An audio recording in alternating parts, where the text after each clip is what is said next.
Majelis Pendidikan Daerah Kabupaten Aceh Besar menggelar sosialisasi pencegahan pungutan liar bagi komite dan kepala sekolah dalam lingkungan Satuan Pendidikan Kabupaten Aceh Besar tahun 2018.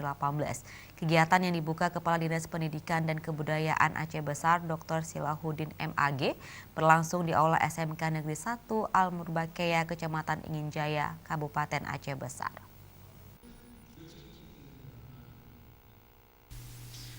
Kepala Dinas Pendidikan dan Kebudayaan Aceh Besar mengatakan di tahun 2018 masih ditemukan kasus di berbagai tempat di Aceh Besar ada guru yang berurusan dengan pihak berwajib.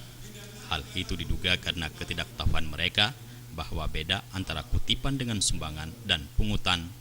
Ketua MPD Aceh Besar Profesor Dr. Haji Mustanir Yahya MSC menyadari bahwa sekolah untuk menyelenggarakan pendidikan itu butuh dana, seperti dana BOS yang 800.000 per siswa tingkat SD dan 1 juta per siswa tingkat SMP itu tidak cukup untuk membiayai dana pendidikan, apalagi ada kegiatan-kegiatan tambahan di sekolah. Maka untuk itu, MPD memberikan pemahaman kepada para komite sekolah dan kepala sekolah bagaimana caranya agar dibolehkan.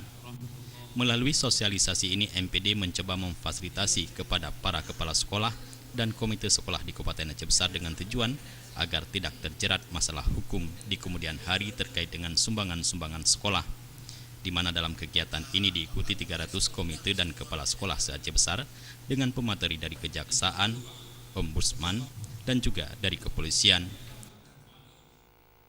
Dengan tahun ini kita masih menemukan kasus ya di berbagai tempat lah di daerah kita. Itu ada guru yang berurusan dengan berwajib. Kita mengarai menduga ini adalah karena ketidaktahuan bahwa beda antara kutipan dengan sumbangan dengan pungutan itu beda. Nah, ini yang kita coba validasi bahwa ada pihak dari Polri, dari Kejaksaan, Kepolisian dan Ombudsman hal ini, kemudian dengan para guru dan komite sekolah.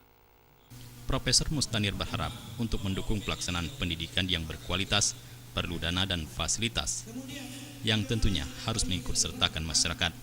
Selain masyarakat Aceh sudah terbiasa dengan sumbangan, seperti halnya semua sekolah tanahnya itu dari sumbangan masyarakat atau wakaf.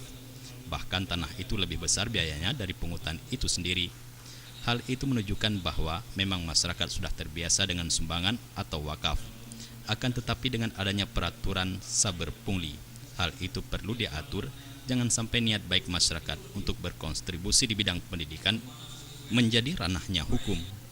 Jufrizal dan Faisal, Aceh TV.